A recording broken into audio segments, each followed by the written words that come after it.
नमस्कार, स्वागत है आप सभी का वाइब्रेंट बिहार झारखंड में। मैं हूं आपके साथ मुदिता त्रिपाठी। क्या बिहार में उद्योगों का सपना सिर्फ कागजों तक सीमित रह गया है?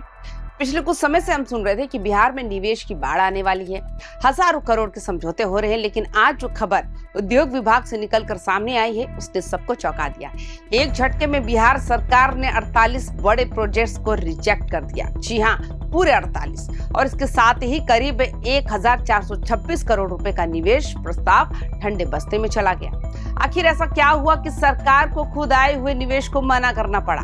क्या बिहार में फैक्ट्रियां लगने से पहले ही ताला लग गया, या फिर इसके पीछे सरकार की कोई बहुत बड़ी सोची समझी रणनीति है? आज की इस रिपोर्ट में हम आपको बताएंगे कि वो कौन से सेक्टर्स हैं जिन पर गाज गिरी है और सरकार ने इन निवेशकों को नो क्यों कहा।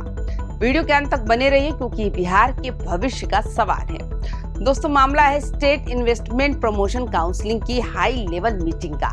उद्योग विभाग ने हाल ही में अपनी पेंडिंग प्रोजेक्ट्स का एक बड़ा रिव्यू किया। सरकार का कहना है कि हमें सिर्फ कागजी निवेश नहीं चाहिए। बिहार सरकार अब उस मोड में है जहां वो सिर्फ उन्हें प्रोजेक्ट्स को आगे बढ़ाएगी जो सीरियस हो और जिनमें सच में रोजगार पैदा करने की क्षमता हो।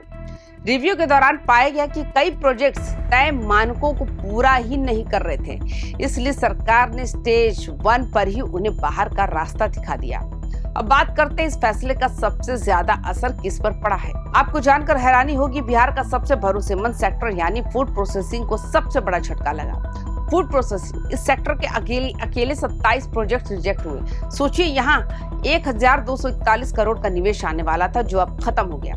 मैन्युफैक्चरिंग की बात करें, यहाँ 5 प्रोजेक्ट्स को रिजेक्ट किया गया। प्लास्टिक और रबड़ की बात करें, क्षेत्र के 7 प्रोजेक्ट लिस्ट से बाहर हो गए। इसके अलावा health care, solar energy, textiles और वुड वर्किंग जैसे सेक्टर्स पर भी इस फैसले की गाज गिरी है। कुल मिलाकर 48 प्रोजेक्ट्स अब इतिहास बन चुके हैं।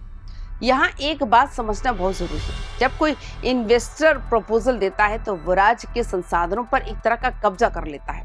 मान लीजिए फूड प्रोसेसिंग के लिए किसी ने आवेदन किया तो सरकार उसके लिए जमीन, बिजली और सब्सिडी का कोटा रिजर्व कर देती है।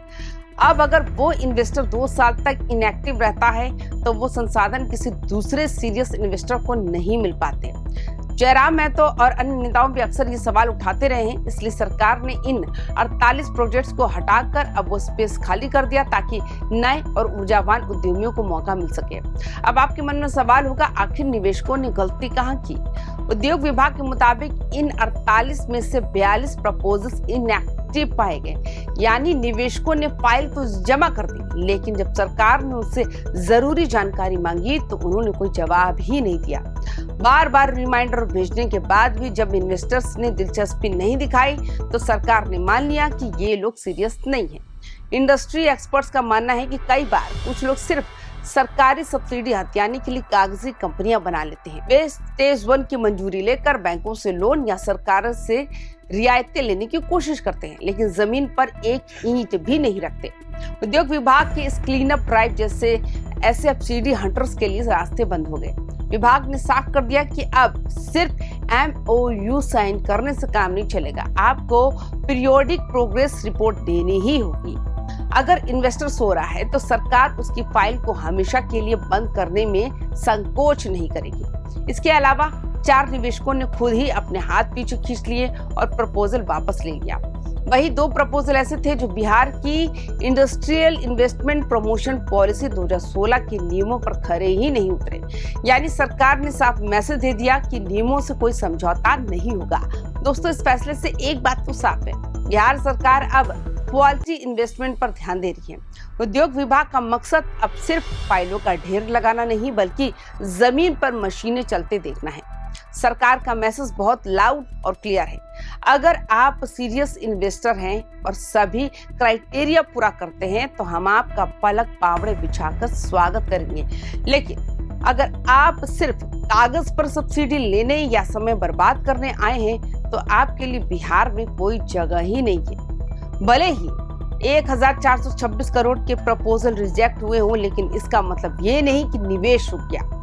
बिहार सरकार अब क्लस्टर आधारित उद्योगों पर ध्यान दे रही है, जैसे मुजफ्फरपुर में लेदर क्लस्टर या पूर्णिया में मक्का आधारित फूड प्रोसेसिंग। सरकार का नया विजन ये है कि हम 100 छोटे और इनएक्टिव प्रोजेक्ट्स के बजाय 10 ऐसे बड़े और एक्टिव प्रोजेक्ट्स पर ध्यान दें जो असल में रोजगार पैदा करें।